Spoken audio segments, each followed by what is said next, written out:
ده شكل الارض اللي احنا عرفناه في المدارس وتعلمناه وشفناه في التلفزيون وفي الكتب وفي كل حاجه، صح كده؟ الشكل الكروي، وان الكره الارضيه كرويه. طب تعالى كده، من كام سنه ظهر شكل تاني للارض اللي هو ده، وبيقولوا ان الارض مسطحه مش كرويه. طيب ايه الدليل؟ بص، في دلائل كتير جدا ان الارض مسطحه، ودلائل تانية كتير جدا ان الارض كرويه.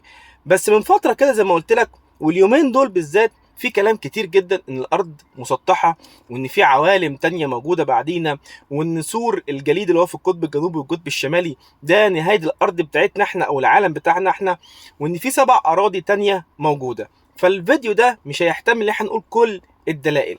بس انا بقى جالي سؤال صغير جدا بس مهم جدا. انا ميال شويه للارض ان هي مسطحه، والسؤال ده هو اللي خلاني افكر هي مسطحه ولا كرويه. مبدئيا كده انا مش بقنعك بحاجه، احنا بندردش وبنسال بعض وعايزين اجابه، بس تكون اجابه يعني واضحه شويه. سؤالي بقى ايه هو؟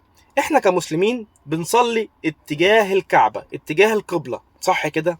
طيب ركز معايا بقى في اللي جاي. نفترض ان دي الارض كرويه وان الكعبه هنا. انا لو قاعد هنا ساكن هنا في الكره الارضيه مكاني هنا مثلا، يبقى انا هصلي اتجاه الكعبه ازاي؟ كده صح؟ طيب هو انا ما ينفعش اصلي الناحيه التانيه؟ ينفع. هوضحها لك بشكل اكتر. لو قلنا ان دي الكره الارضيه اهي كرويه كده، تمام، وان الكعبه هنا وانا ساكن هنا، ينفع اصلي كده صح؟ ده اتجاه الكعبه. طيب ينفع اصلي الناحيه التانيه؟ ينفع، ما ده اتجاه الكعبه برضو من الناحيه التانيه. طيب سيبك من دي، سؤال اهم بقى. لو الكعبه في الكره الارضيه هنا وهي كرويه، وانا ساكن هنا من ناحيه من الجزء من الاتجاه الاخر للكعبه، من الاتجاه الاخر للقبله، يبقى ده ينفع اصلي في كام اتجاه؟ 4. 1 2 3 4. طيب ليه احنا دلوقتي عايشين على الارض ما بينفعش نصلي غير في اتجاه واحد بس، اللي هو كده مثلا لو ده اتجاه القبلة؟ ليه؟ يعني ده دليل ان هي ممكن تكون مسطحة، وان انا القبلة عندي اتجاه واحد بس. زي ما قلت لك في دلائل كتير جدا ان الارض مسطحة، اليومين دول بالاخص الكلام ده كتير.